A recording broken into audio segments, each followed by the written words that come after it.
Good morning, New York Yankees fans.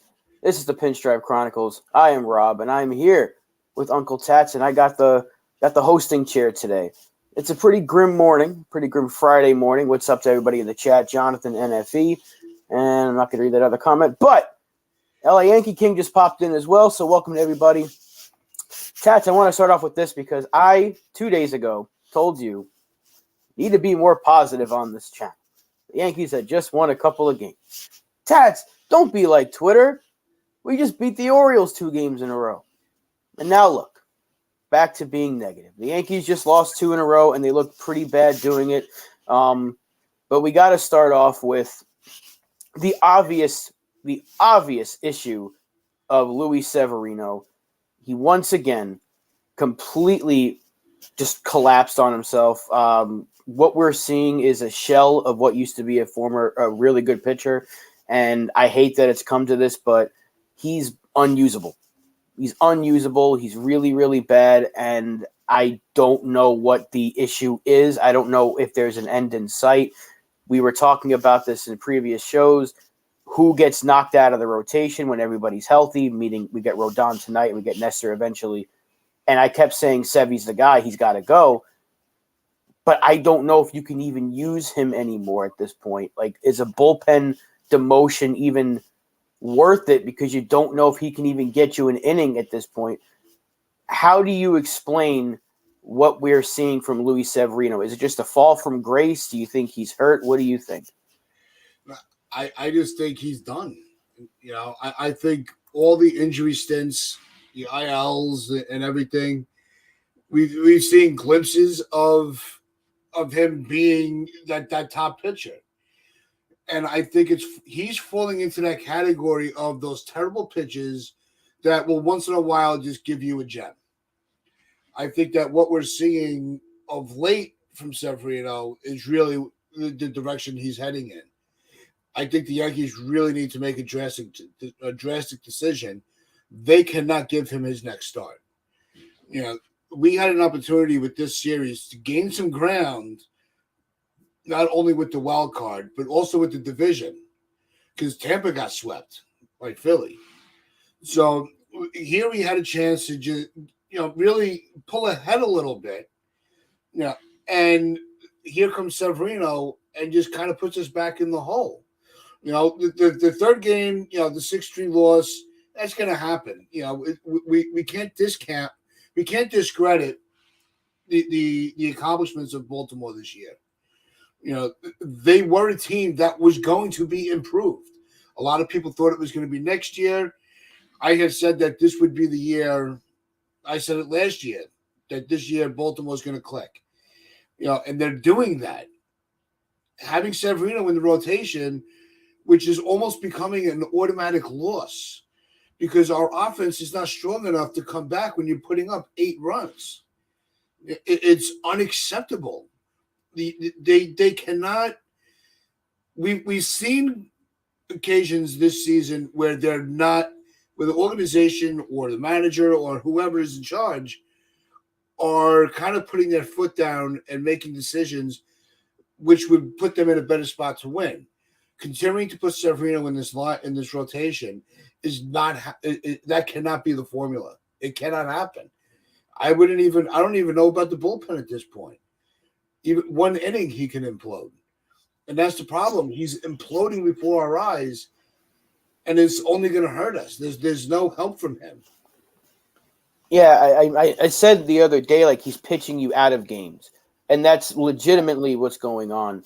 And he gave up a run on the first batter, a long at bat, and then he gives up the home run. Okay, let's see if he can just calm it down. You can come back from a 1-run deficit. Yep. Not the case. And he gets up a scoreless second, but then gives up, I think, 6 in the third. And then Abreu didn't help either. But at that point, the game was over. And the fact that we're getting into the 3rd inning and the game's already over, that's bad. And that's happened now, I think, 3 separate occasions where he's given up 7 or more runs. And I think he has 4 starts where he's given up 5 runs or more. That's not good. His ERA is over 7. And LI brings up a point here about maybe trying to dump him on the Dodgers. would the Dodgers even take a chance on him? He looks like a broken pitcher. I don't know if even a trade is likely at this point. Maybe a team sees something they can fix, but the fact that Matt Blake, who's been able to fix pretty much everybody on this staff whenever they look a little bit broken. I mean, Clark Schmidt looked terrible. He's turned it around. Domingo Germán, he is what he is. He's a middle-of-the-pack pitcher that's going to have an ERA either high threes, maybe low fours, and that's what he is this year. We've seen several relief pitchers just look a lot better when Matt Blake has gotten a hand on them. I don't see a fix with Severino, and he says it himself. None of his pitches feel good. He says none of his pitches feel good, and I don't. Yeah, it's a complete joke. You're absolutely right, TC. What's up and what's up to TC and everybody once again in the chat? But I can't see a scenario where there's like a switch, like he just flips a switch and he just gets back to being what he was just 2 starts ago against Texas. Like if he was giving up maybe like 4 or 5 runs a game instead of 7 or 8, you'd be like, there's something there that can click. He's not getting swings and misses. He's not getting strikeouts. It's not like his velocity is completely down. He's still touching like 97, 98.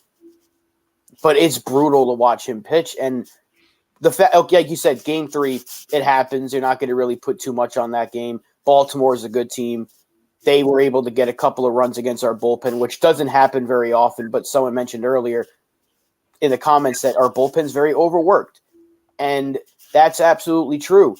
And the fact that we couldn't put up any runs late in that game to come back, and we had the lead, and then the bullpen imploded and the defense imploded, that is just a bad loss. But then yesterday it was just like, we've seen this already 4 times with Sevy, and we had to use IKF again. This is the 4th time this year. He has more relief pitching appearances than Loizaga, than Colton Brewer earlier this season. We've had to use a position player 5 times this year, and I think 4 of them have come within the last few weeks. That's not good. That's losing baseball formula. And I just hope that the Yankees realize this, and maybe it's a phantom IL stint or whatever it has to be done. They have to find a way to get this fixed as soon as possible, because you're gonna lose every 5th day if you put Severino out there. Yeah, we look at blowouts like this, and in a 162 game season, I would say every team is going to have a handful of these games that are just a blowout. Whether 5 in favor of your team, 5 not in favor. We've hit our 5 before we even hit the All-Star break. That's a problem.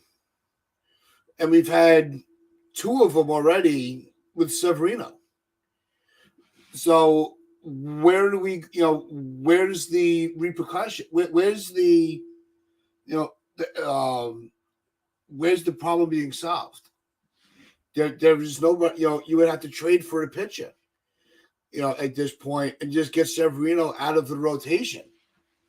I think with the way that he's been pitching in this first half of the year, and he hasn't even pitched the whole first half. He was on the IL for a while. There's no way that the Yankees can even fathom trying to bring him back. If they give him an offer, that's going to be atrocious. There's no way, because we have no faith in this guy anymore.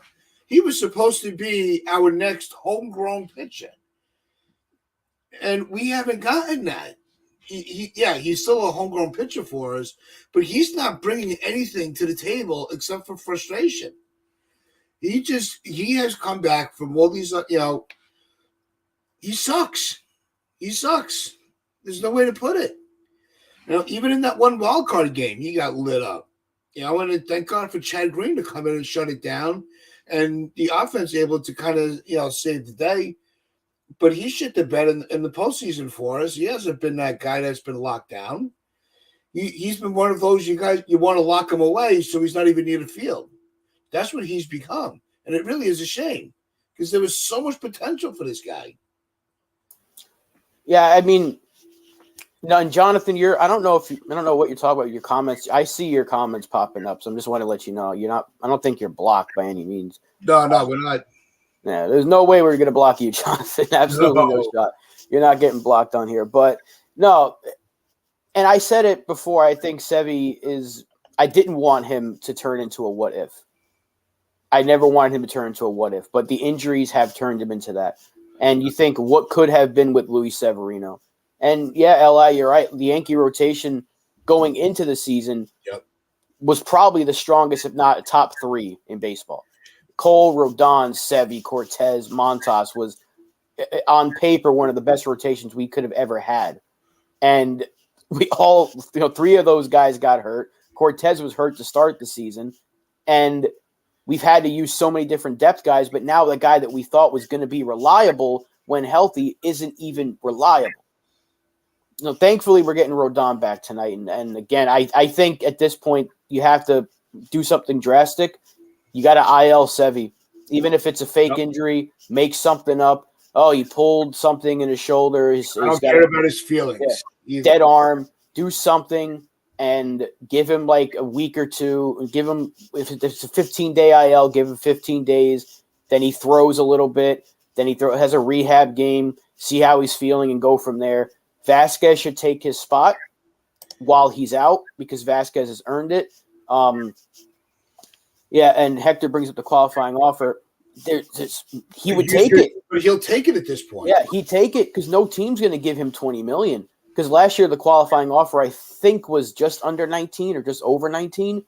Next year it's going to be $20 million or maybe more. There's no way you offer him $20 million, even if it's for 1 year, because he probably will take it. I don't think you can do that. I think this could be the last we've seen of him as a Yankee starter.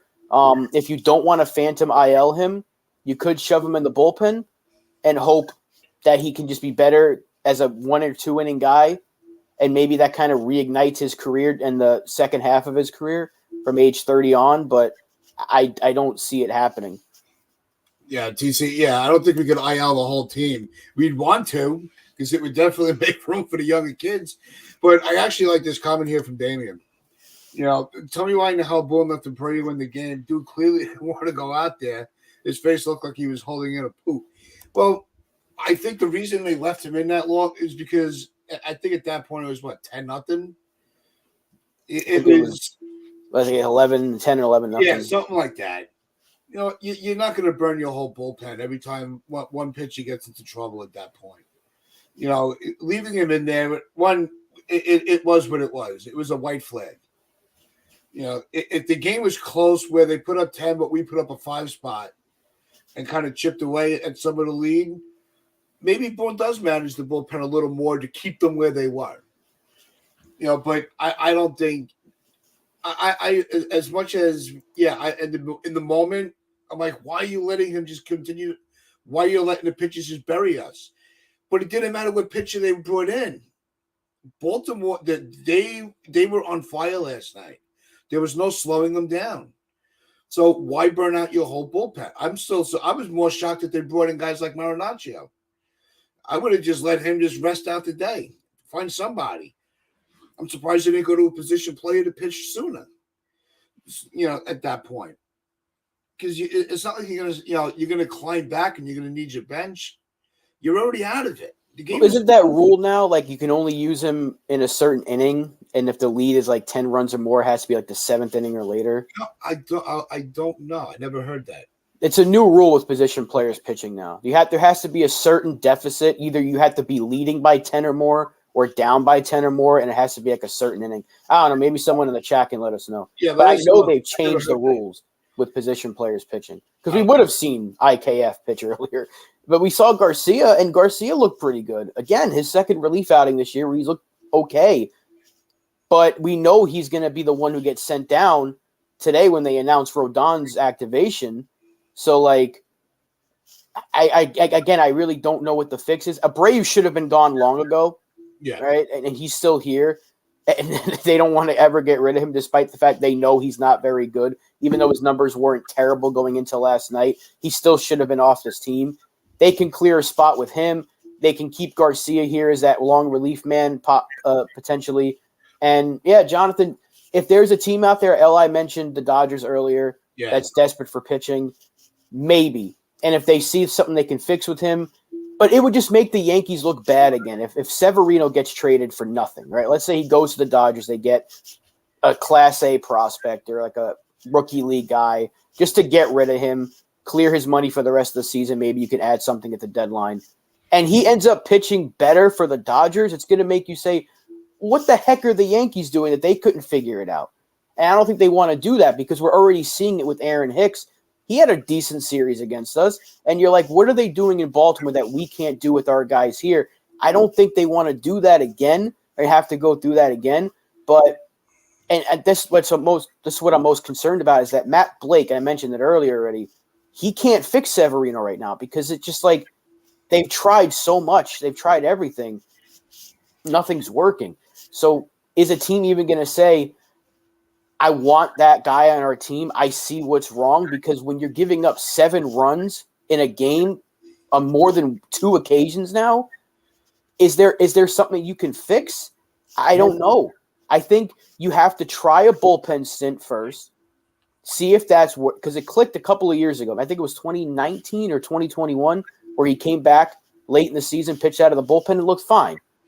But then he got hurt again going into last season. So maybe you try that, and maybe that just kind of like gets him back into a rhythm and you keep him there. And then maybe you try to give him like a bullpen contract next year or something like that, or maybe some team signs him and whatever. But I don't know if a team's going to want to take him on right now, because who's going to take a guy with a near 8 ERA and be like, I can fix you? It's not like he's had a couple of bad starts and his ERA is like in the high 4s, low 5s. And you're like, he needs to get that one pitch going. That's not the case here. Everything is flat. Everything's getting tattooed, and he's pitching you out of games before you even had to turn through the lineup. It's bad. Yeah, I mean, not every player it can play for the Yankees. That's obvious.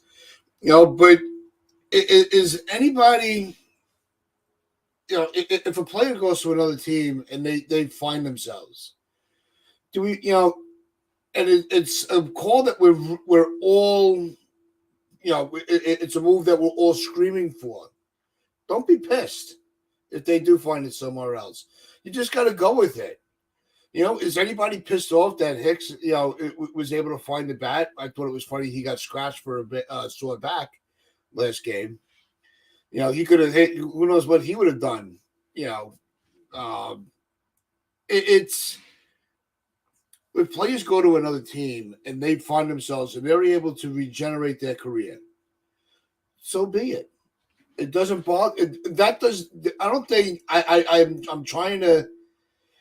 I don't believe I've ever had a player that went to another team where I was like, really pissed off because they started hitting again or they started pitching well.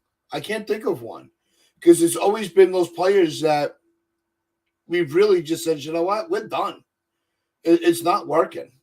It was time to move on. There was new blood in the wings. Let's just let's just move on from this player. If they figure it out, good for them, to extend their career. Just not on my team.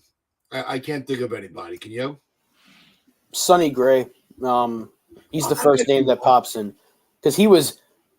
I say I didn't like the trade at first. I never liked the trade. I didn't want him. I wanted Verlander that year, and we know how that worked out. But he was okay in 2017 for us. Sonny Gray was okay. He wasn't great, but he was solid. And then we know why he wasn't good with the Yankees. They try to get him to pitch in a way he has never pitched before. Use the cutter. Use this. Use that. And, yeah, MH was at the game apparently yesterday. I feel very, very bad for MH. You had to watch stay for the whole thing, MH. Yeah, if you did, you deserve to pitch for the Yankees. But,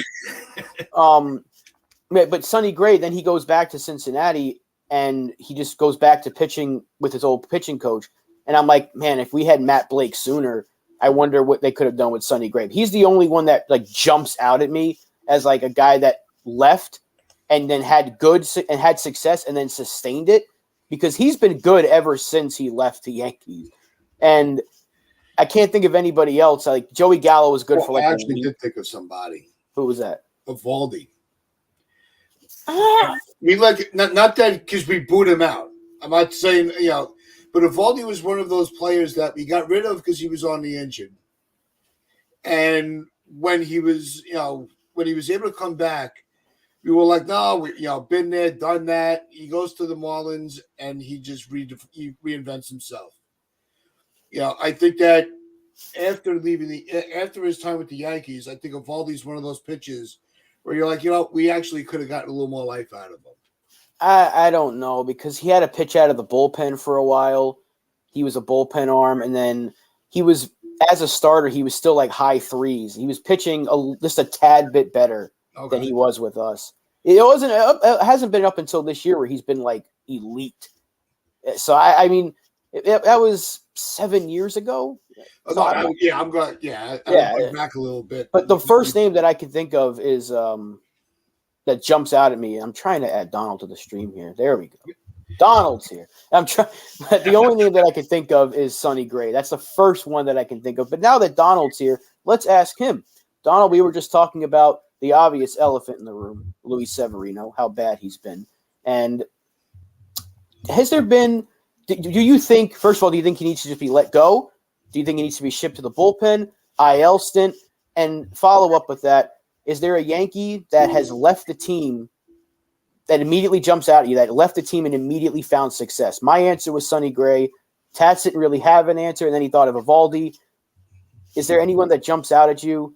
Like he left the Yankees and then just became really good, and it was like a missed opportunity. Okay, so first of all, I just got finished watching that atrocity from last night. Severino, the issue with him, man, is all his pitches just started to drift right down in the middle of the zone.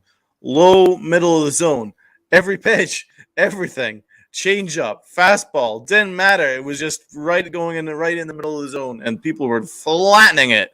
Another thing that I noticed, the defense was freaking horrendous yesterday. IKF was an adventure in left field. I think we could abandon that left field IKF experiment. I think he needs to be a backup center fielder. I just don't think he runs the right routes to play left field. I think he let a couple of balls drop, which a normal left fielder catches. But to be honest, everyone was at fault. Everyone looked like shit. That was an absolute disgrace of a performance. So as for your question regarding Severino, what I would do is I would give him the imaginary IL stint, and then have him rehab in AAA, AA, AAA, wherever he's going to get the most opportunity to really work on his stuff. I think that needs to happen, and then you can gradually look to maybe get him involved in the bullpen. But we can't afford without Aaron Judge, we can't afford to gift teams 6-7 runs right off the bat. We can't afford to do that. We don't have the offense for it. We barely have the offense for 2 runs to get, so let alone like 6 or 7. So that's the first thing that I would do is I would send Severino down, man. He looks lost. He looks completely lost. Poor guy, man. I mean, I'm not even mad at him. I think all the injuries have finally come up and bit him, because he's always been great. Even when he's come back from all these injuries, he's always been fantastic. This is the first time I've seen him just pitch like absolute dog shit. And I think that he's still hurt, or I think that he's overcompensating. I think that's probably the most likely scenario. But I want to say a big hi to everyone in the chat. Our chat is absolutely buzzing this morning. It's awesome to see. NFE, great to see you, my guy Medina. Great to see you, my guy MH, my main man, my agent. Jonathan, good to see you. So it's really good. Damien, etc., etc. That's the first thing I would do regarding Severino. And the next question was, who's going on to excel after being Yankees? Well, Tats, you had a good idea there with Evaldi. I think he's become a far better pitcher since leaving the Yankees. In fairness, um, another name that I would think of would be the shortstop that we allowed just to walk away. Which one? Tyro Estrada. Oh, Estrada. But he never really got a. He only had a cup of coffee with us, if that. I don't remember. But we let him literally walk for nothing, and then they traded him for nothing. Yeah, and then he's literally gone on to have a very good major league career, doing great for the San Francisco Giants. So, hey, FJ, how's it going? I think he's one that Tyro Estrada. I think that's one guy that they should regret that they didn't get any value for. I mean, the reason that all came, that came into the discussion. Another thing about that is, wouldn't it have saved us about $50 million in that Josh Donaldson trade if we didn't make that move? Well, they chose Tyler Wade over him, which is also an issue. Also a terrible mistake because Tyler Wade's not here either. So, you could have had Tyler Estrada play the infield until Volpe's ready. You could still sign Volpe. You could have signed IKF for the cheap. So, they really screwed that up, man. So, Tyro Estrada, I think, is a miss. Yep. And we'll see you on the next chat or in one of the other streams. NFE. Thanks for stopping by. The reason this all came about is we were having a debate whether if Severino does get traded and then finds it somewhere wherever he goes, would it piss you off that he was able to fix it outside the organization? Or is it to that point like a Hicks where it doesn't matter what he does as long as he's not doing it, we just want him gone. He's not going to help us. If he's able to revive his career, good for him, but he's got to go. That's how that whole discussion came about of who had left. And I had thought of Evaldi because he was a player that we didn't want back after his injury. It was one of those, all right, we've been there, done that, and we moved on, which was fine. That's the business of it. But with anybody, and Rob said, Sonny Gray was the guy that kind of had you scratching your head, after his stint with New York and how he was able to just go right back to what he was doing when he was with Oakland. But Fedina brings up this point, and I think it's interesting. Brito and Vasquez have shown they can do the job in the rotation. Which one, if you had to pick one to take Severino's spot? Randy Vasquez. Give it to Randy Vasquez. He's in 3 starts. He's looked like a guy who is still trying to figure it out, but he's figuring it out on the fly, which is something you don't see a lot from young pitchers. Because I didn't think he was ready. If you before the season, we had the depth guys after the starting 5, who would be the next man up in the rotation. It was Herman, Schmidt, Brito, and then probably Vasquez. That was the list. Yeah. And I thought Vasquez was the least ready out of him and Brito. And then I thought even Will Warren might see time before Vasquez did. But he's come up, and he hasn't been the best pitcher in the world. But even the other day, we didn't do him any favors not scoring runs for him, first of all. I think we put up 1 run. Yeah. And he walked a few batters. There was no strikeouts, but he didn't pitch you out of the game.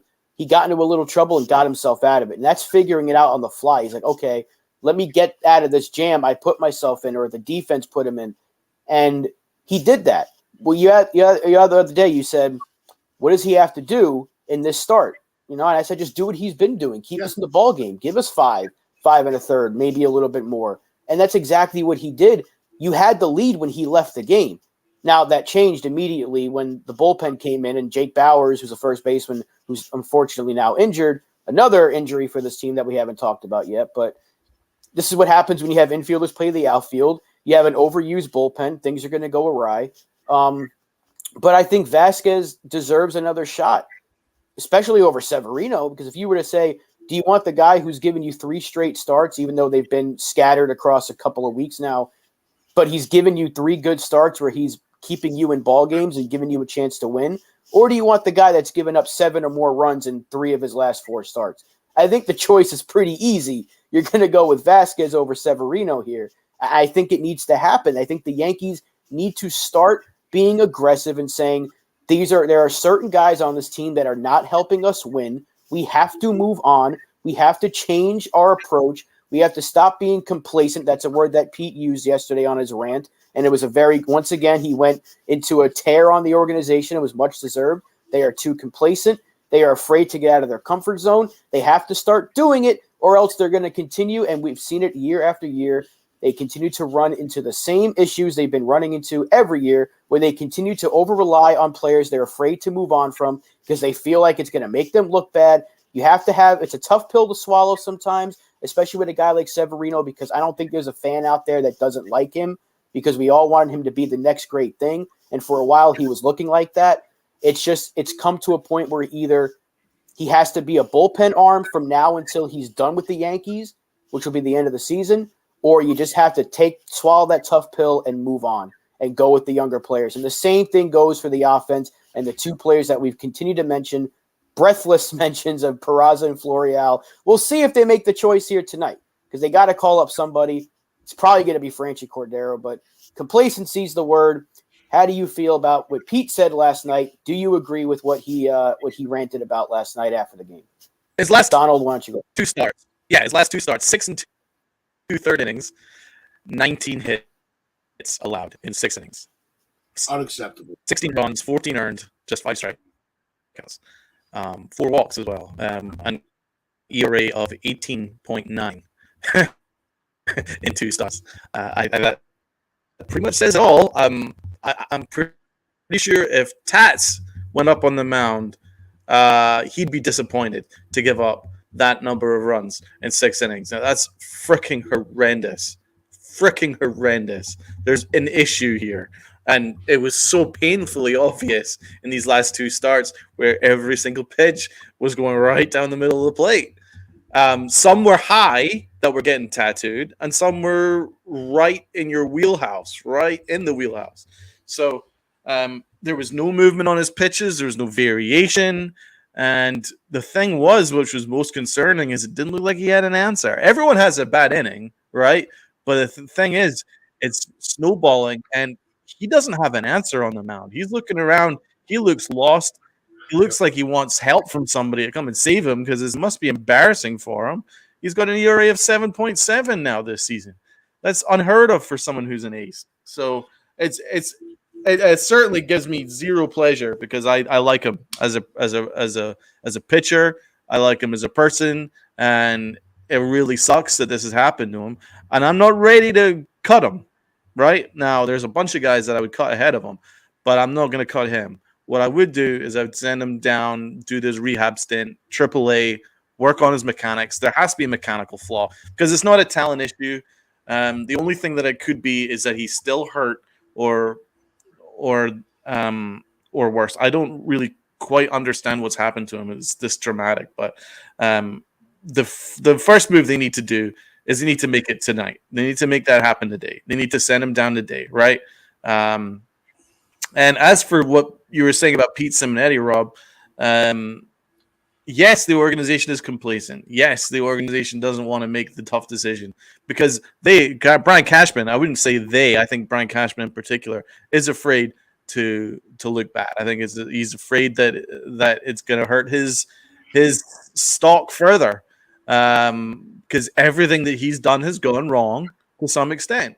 The only thing that's worked out for him recently has been Bader. That's been a very successful deal, but even he's been hurt a lot since coming in. So, but that's been like one of the only positives that Brian Cashman's done in a couple of years now. It's been one disaster after another mistake after another, and it's a continual thing with Brian Cashman, man. He gets a 4-year deal for it. Never understand. But yes, he doesn't want to make this move because it makes him look terrible. But he's going to have to, because this team is right there still. I mean, it was as bad as yesterday was. It's just one game. And, listen, they should have won the series against Baltimore after you win the first 2. Yep. To lose the next 2 very, very badly. is probably not the greatest thing. But having said that, I think we all would have taken a share of the series going into it, considering how good Baltimore are this year and how bad the Yankees are this year. So I think, we're still very much in the wild card. It's just so. I do want to talk about the performance, though. To perform like that in front of a packed house. That house is still packed, man, even without Aaron Judge. They're still going for it, man. You can't say enough about these Yankee fans. They still go out. They still turn up and show out, right? And the only people that they really boo is Josh Donaldson. And to be honest, most people deserve to be booed right now. And still, we sell out most games. And that is the shit that they perform like in front of them. Now, I understand Severino sucked. There's nothing we can do about that. But the bullpen sucked. The Brio looked horrendous, super duper horrendous. And we were just letting balls drop in front of us. What about when with that pop-up in foul territory, Trevino and LeMahieu just looked at it and we're like, all right, how you doing, bro? Oh, I'm good, man. How are you? Yeah. What are you up to tonight? I'm just going to go home. That's cool. Oh, balls dropped. Oh, well. There we go. We're down 12 anyway. Who gives a fuck? Right? So that's what it was. No one seemed to give a fuck. No, they waved that white flag in every way possible yesterday.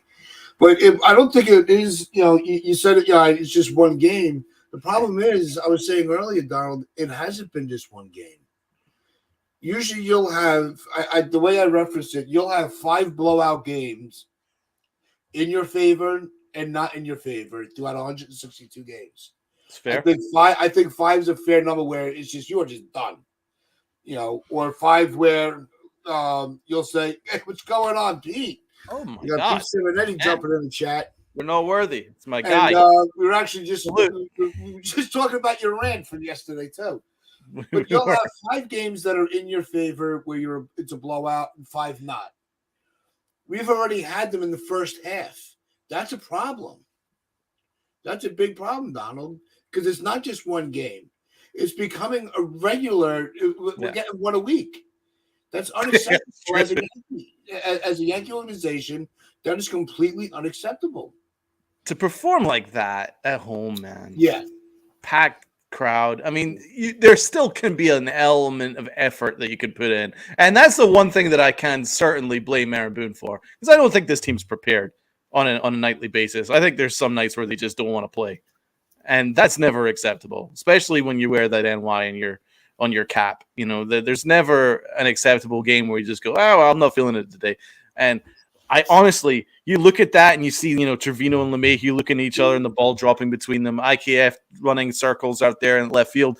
And yeah, it's because Brian Cashman didn't bother to bring in a left fielder, but still, I think there's an element of effort that just wasn't there. I just didn't see it. I didn't see a quality at bats. The bats were horrendous yesterday.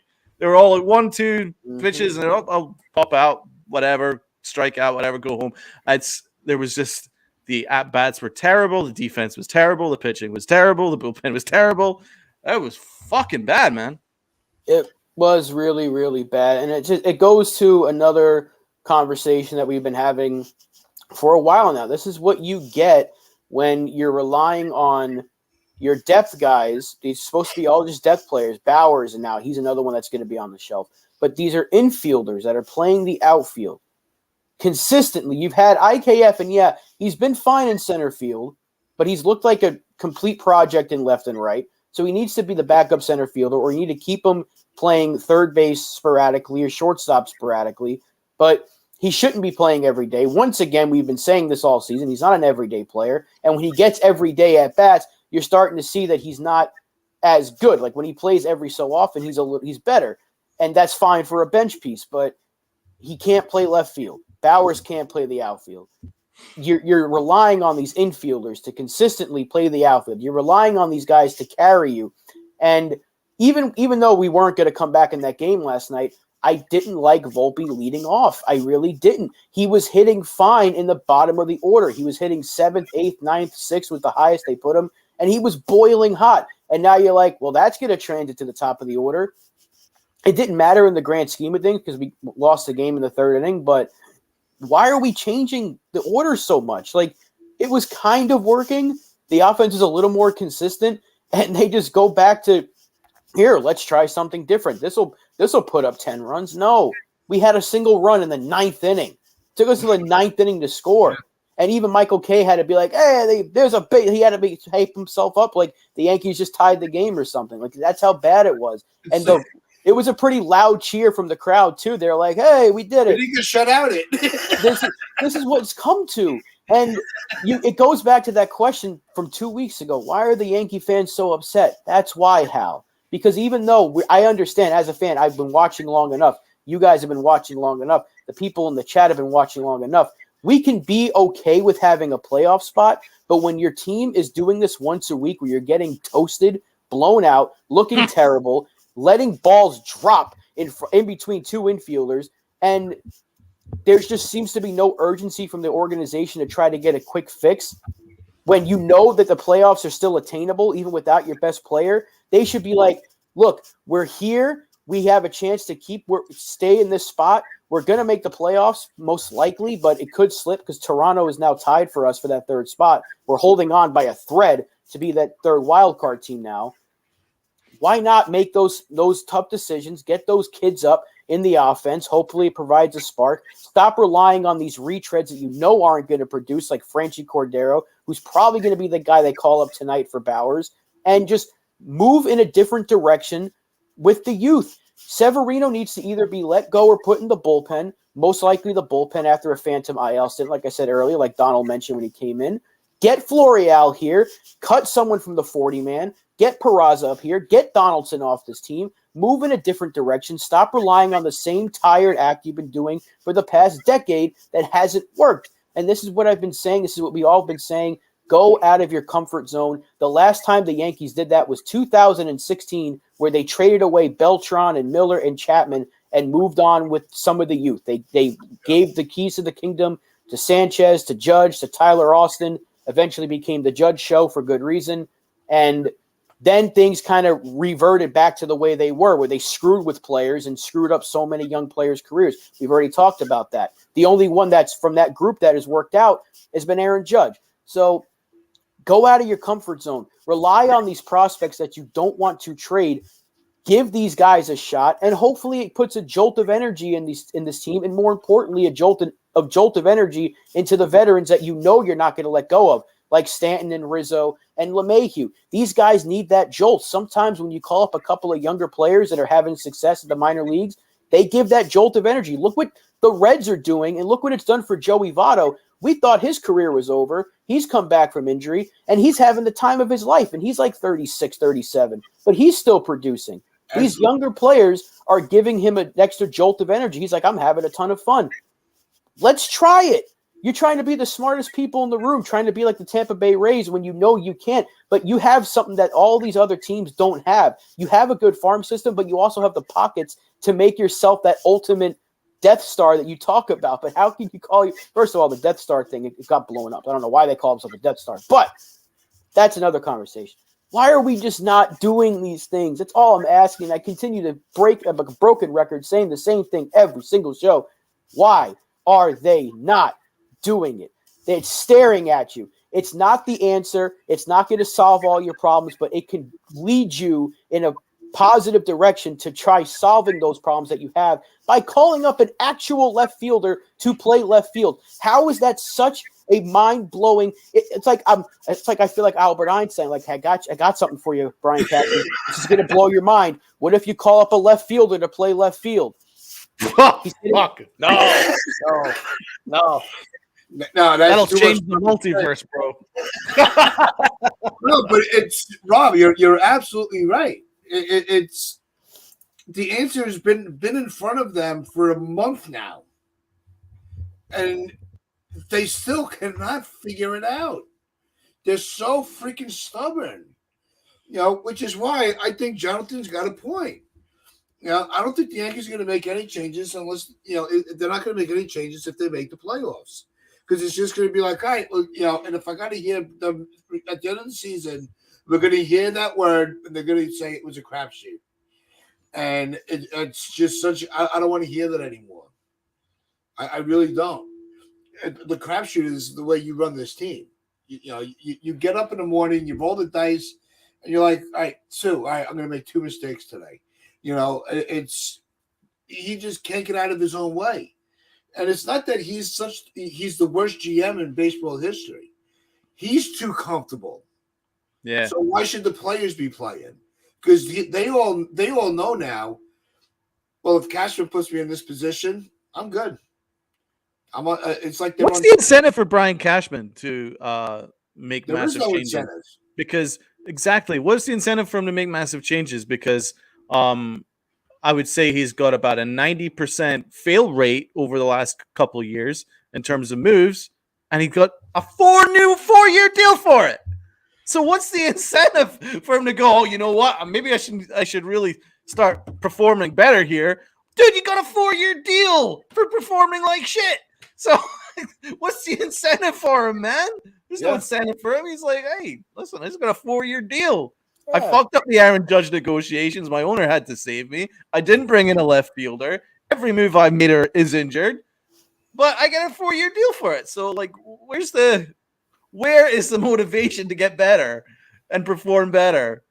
You know what? Like, dude, it doesn't matter. The entire fan base hates him. Who cares? Right, got a 4-year deal. He's like... But these 2 moves are like the bare minimum that you can do. We're not asking you. It's not like you have to go trade for Florial and go trade for Peraza. You just have to call them up. You're telling me, like, well, Peraza's not on the Florial's not on the 40-man roster. You cut somebody. Why is Franchi Cordero still on this 40-man roster?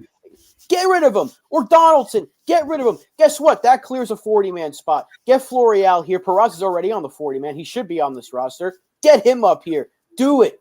It's such a bare minimum thing that they have to do. And they're just like, he's not on the 40-man. I don't really have a spot.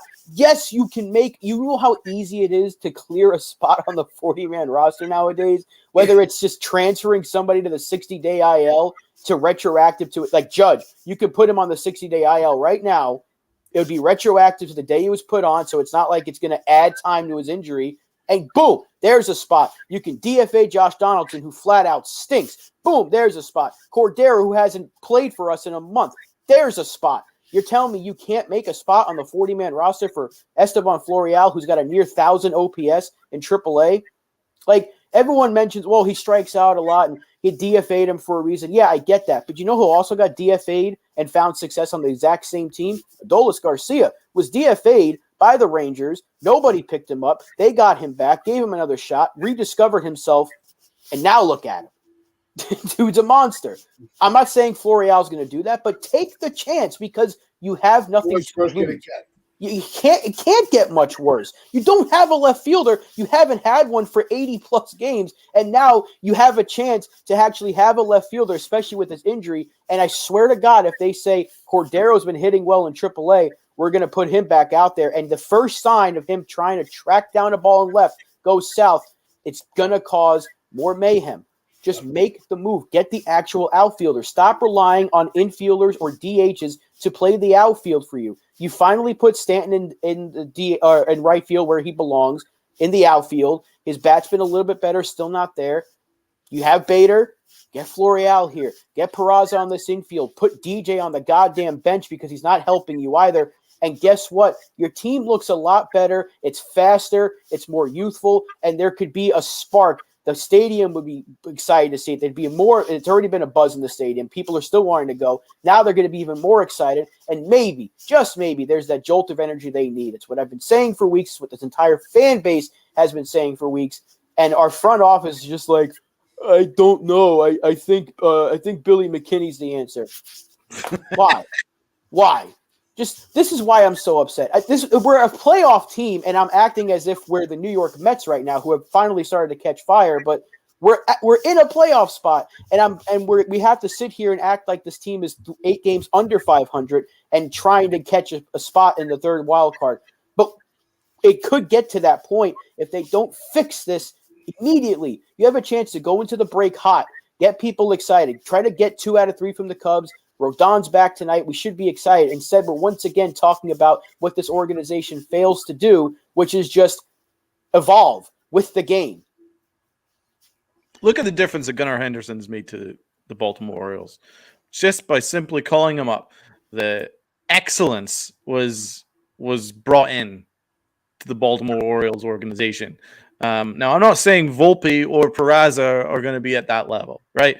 But you can get a spark, and you could immediately improve the way this team performs on a nightly basis by giving a shot to people that deserve it, right? People with upside. All I'm talking about is bring up people with upside. It's not a big thing. It's not a big ask. Like, as I say, it's pointless to lose with retreads and journeymen and never has beens. There's no point. There's 0 point in it because you're not learning anything. You're learning nothing. At the end of the day, once Aaron Judge is back, you haven't learned anything. You're just like, oh, well, Bowers is kind of helped for a little while, and McKinney's going to help a little while. And it's just been kind of like a hodgepodge, throw something together, like a stew, like just throw random shit together and hope that like it sticks, like it works. Like, it doesn't make sense. That's not how you build a roster. That's not how you develop a team. They're stuck to this Josh Donaldson nonsense. He should have been DFA'd. Of course he should have been DFA'd. He should have been DFA'd long ago. He's only got 13 hits this year, for crying out loud. DFA him, and then you get Peraza and Volpe and make that your middle infield, and then you've got something to work from. It's not difficult. It's really not like reinventing the wheel, you know? You've got an exciting talent in Wells, right? You got talent in the minors. There's talent there, and they all have upside. What is the reason of continuing to go down this path? You brought up Cordero. There's a bunch of guys that we've just been doing this retread and has-beens and never has-beens, as if that's going to magically give you the magic elixir towards a World Series. That's not how a roster is built, right? At the end of the day, they're not going to get better as players, right? I know that it'll help Brian Cashman's ego. Oh, look at me. I managed to get, without Aaron Judge, I managed to get a team with Bowers and McKinney and this, that, and whatever into the playoffs. Look at me. I'm a great GM. That's probably what he's wanting. But at the end of the day, like, you're not learning anything. I would much rather lose 15-1 with a freaking young team that's trying to get better and trying to learn. And I guarantee you we wouldn't lose 15-1. But anyway, at least they would be wanting to get better and learn. That's kind of what it's all about, developing. But this is not a thing that the Yankees do. They don't develop. They just plunk you there and then leave you there. That's just kind of what they do, if they give you a chance at all. So it's mind-blowing, really. But I completely agree with the earlier comment. I think it was Jonathan that said that the Yankees probably won't make any changes if they make the playoffs. Exactly. They've already made the ready-made excuse. The ready-made excuse, you heard it from Hal Steinbrenner. Yes. I just wanted to go back to playing as we played back in May. Remember when he said that? Oh, we looked great in May for that 2 weeks, right? And that was with Aaron Judge healthy. So their excuse will be, if they can get Aaron Judge back at some point before September, and then they sneak into the playoffs and they get absolutely roasted in the playoffs, they'll just say, hey, you know what? We were battling all year long. We did great. We made it. All's fine. All is well, right? I think that's the ready-made excuse. Just watch us when we get Aaron Judge back next year. That's going to be their excuse, because they've been doing it every year since. They don't want to build a team around Aaron Judge. Aaron Judge is their safety net, if honestly. Aaron Judge should be the motivating factor to say, right, we really need to put a team around this guy. We've got Garrett Cole in his prime. We've got Aaron Judge in his prime. How freaking fortunate are we? We got to put a team around these guys. But Brian Cashman instead uses them as a safety net just to barely scrape through into the playoffs. And then when they get knocked out, they go, it's just a tough year, but really proud of them. And then on and on and on we go. It's just a magic roundabout of Brian Cashman and the Yankees. Yeah, we're turning the corner. It's, with Savages, we've heard it all. We were competitive. We got struck with some bad luck with the injuries and weren't able to get that momentum. But it's, the guys that we brought in really tried pushing through, and that's going to be the same rinse and repeat. We could probably just replay the same end of the year interview with Cashman over and over, it's going to be the same word garbage to be from that. I mean, Michael puts his comment in, and he's dropped the dead weight this year, bringing Ohtani next year. And there actually was a very heated discussion on the Yanks Morning Brew yesterday about whether the team should go after Ohtani or Soto. So I actually have a poll out on our Twitter, on the Pinstripes Twitter account. It's a 5-day poll. Go out, throw your vote in. Who do you think would be the better option for the Yankees to survive for this year? Making the trade for Ohtani or the trade for Soto? So we want to get that in, and then we will be reporting that back to the Yanks Morning Brew, because Li was pretty much in a he got beat up on yesterday. So, what? Tell me, did he vote Ohtani? Is that what it is?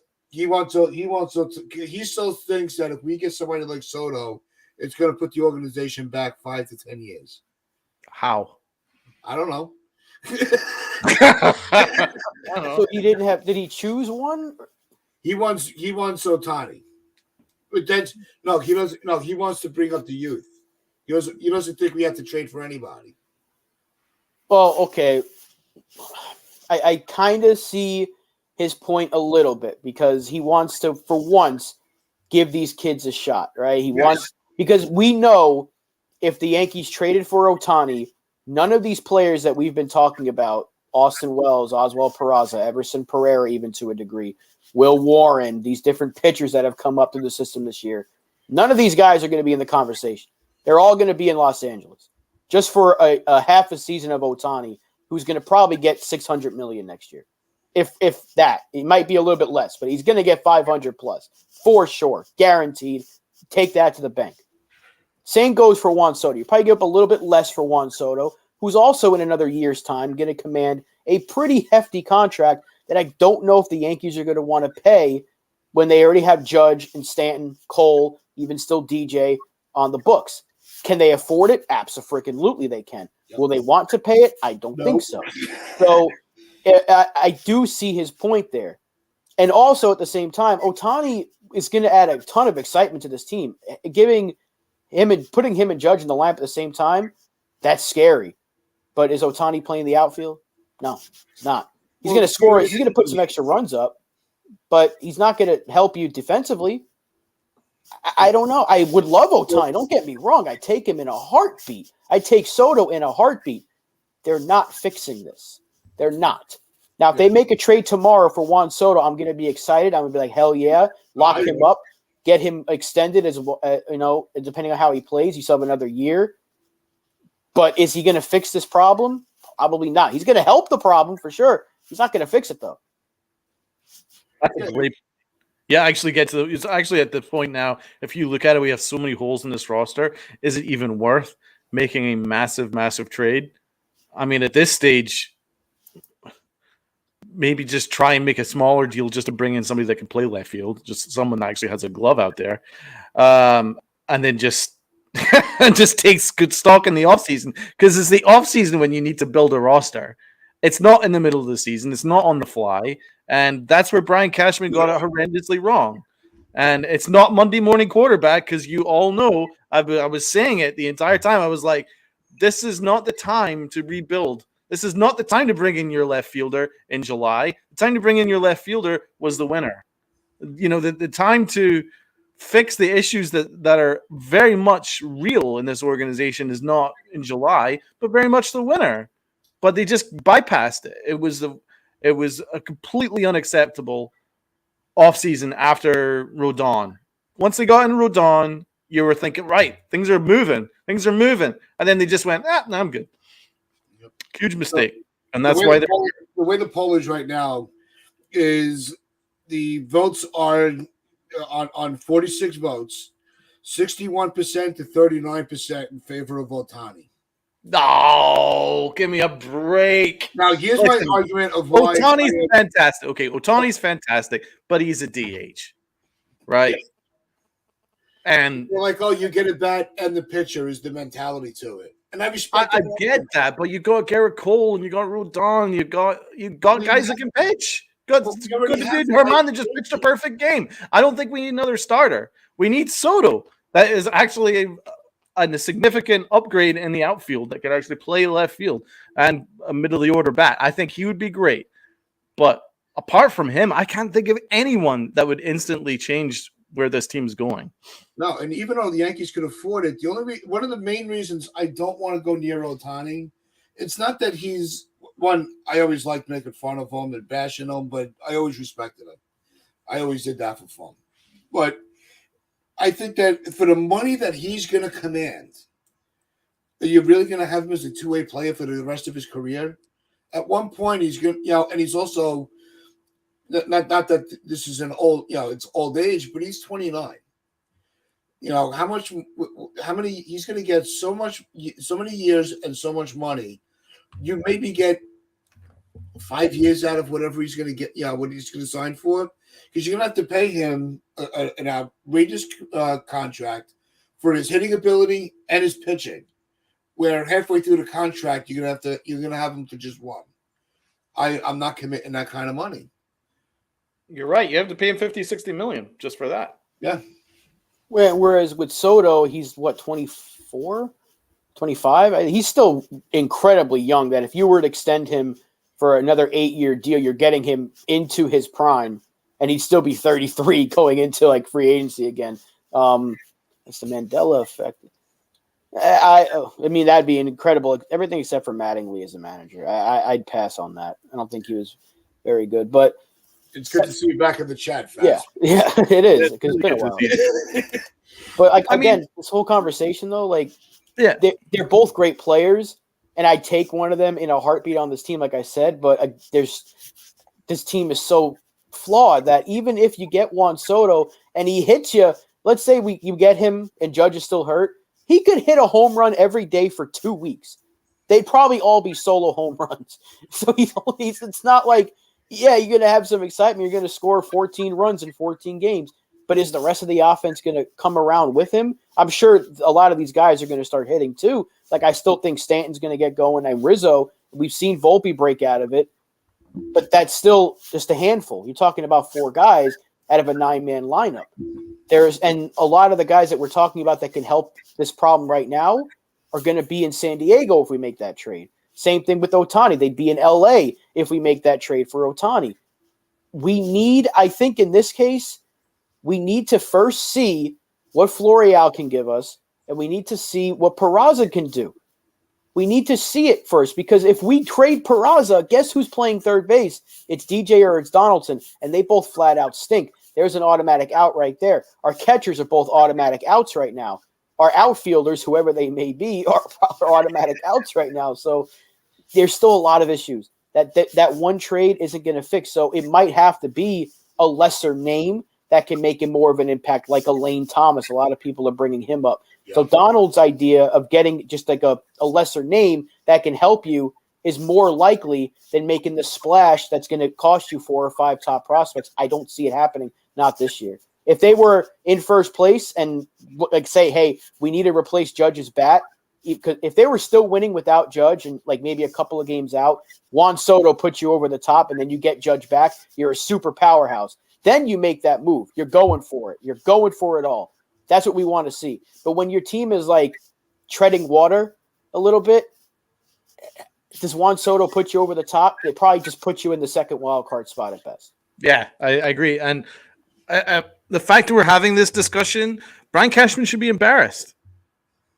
He should be embarrassed. He's got a payroll of $300 million and we've got half a roster. He should be embarrassed. The fact that we're talking about, we need Soto, we need Ohtani just to save this team, just to make the playoffs, that's an embarrassment. If I were the general manager of the New York Yankees, I would be embarrassed that that's a conversation that has to be made, because that means that he flat out lied to Hal Steinbrenner when they signed Garrett Cole. What did he say to Hal Steinbrenner? Garrett Cole's our white whale. He's the one piece that we're missing to win a world championship. Where are they now a couple of years later? And it's nothing to do with Garrett Cole, because Garrett Cole's been healthy every year, and he's been pitching pretty damn well for the Yankees.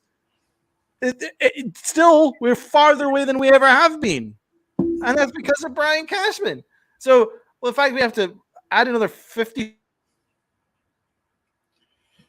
$60 million is the payroll just to make this team a decent-looking team. That's an indictment on Brian Cashman, the front office. There's nothing clearer than that. He should be ashamed of himself. He really should be. Yeah. But it's just the whole thing is just a terrible look. This roster construction, the leadership or lack thereof, I don't think there is any leadership. It's more like, never mind. I'm not going to. What about Anthony Rizzo? He does not look good, man. Rizzo doesn't look good. That's another thing. Rizzo's starting to concern me. We've avoided Rizzo to this point, but, bro, he ain't hitting with any power. No, it's been bad. It really has. I think Rizzo being, on the downside with DJ, those are the two that really, it's bothering me a lot. It's rough. Like he's down to 261, 766 OPS. He hasn't hit a home run since May, I think. It's been a while. And you wonder if that injury he had against the Mariners really is still lingering, which is, again, just another case of mismanaging players. The Yankees do all the time. But it's just more of the same, though. Like, I'm looking at the lineup from last night, and I'm thinking, okay, you put Juan Soto in left field. He takes over IKF spot. You put him in the 5-hole, 4-hole, whatever. We still lose that game 14-3, 14-2. Like, it doesn't matter. Like, if Severino now in a normal day, maybe Soto helps you win that third game where you lost 6-3 because we needed a left fielder and he would have helped. Maybe we don't lose that game, but he's not going to be the answer. No. I as much as I wanted him. Last year was the time to get him because last year we were in first place. We were playing good baseball at the time. We hadn't hit that August wall yet. We were like a little bit heading that direction going into the deadline, but we were still a first place team by a lot of games, and we were still hitting the ball. Judge was playing out of his mind. Last year was the time to go get him. Now you just be trying to put a Band-Aid on the side of the Titanic. Like it's not going to help you. It's going to help you, but it's not going to fix the problem. You're not going to patch the hole that the iceberg caused. You're just going to stop a little bit of water from getting in there, and eventually the ship is going to sink. There's a spoiler. I'm sorry. As much as I want Juan Soto, I don't think he's the answer yet. There would have to be another move with that. There had to be 4 moves, and you're giving up all your prospects to get that one player. That's my off-season move. I would spend the rest of this time honestly looking at what we have. Right? Yeah. Well, that's why I said the other day. This is why now is the time to bring up Florial and Peraza. See what you have in them before you have to make a decision. Yeah. Because once the trade deadline passes, this is going to be what we have. There's nowhere else to go. There's no other move to make. Yeah. There's only one deadline now. So if they're going to figure it out, they better freaking do it now. If a Jock Peterson becomes available, okay, short-term boost to this lineup because it desperately needs a short-term boost of a decent power, professional power bat. But as I circle back to what I said earlier, is it's like we're not learning anything from what we're doing right now. So how can we possibly judge which ones that we should be looking to move forward with and make available? And that includes Peraza. I'm a big Peraza fan. He's my guy. I want him to be our everyday infielder. But the Yankees don't seem to like him for whatever reason. So I want them to call him up and give him the rest of the season to see what they have, right? And if they don't see a future with him, fine, make him available to get somebody better in. But they need to make these decisions. They need to make smart decisions. They need to start looking at, right, who can we make available for this trade for a Soto, or who can we legitimately build this team around? They made that decision with Volpe, great, but there's still so many holes in this team, man, that they can't just rest on their laurels with that. There's a lot of work to do, a ton of work to do, and it's an off-season job. It really is. It's an off-season job. You're absolutely right. Now, we've gone on here for about an hour and 10 minutes or so. So if there's anything that you guys want to say to close us off, Tats? No, I think there are three main things from today that I think are priorities for the Yankees.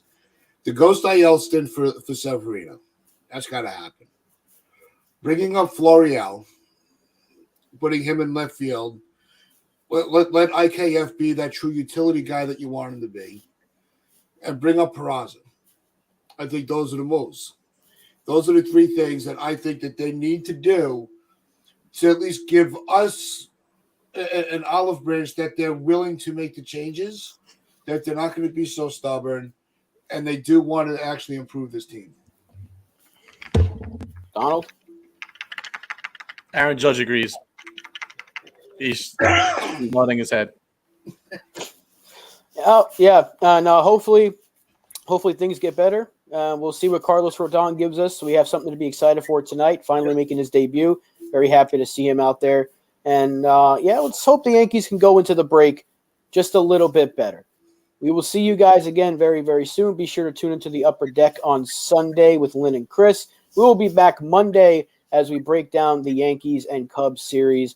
Bobby Tats, Uncle Tats, Granddaddy Tats, whatever your name is, ED Tats. Why don't you close us out? And as always, wear your pinstripes of pride and play hard. Have a wonderful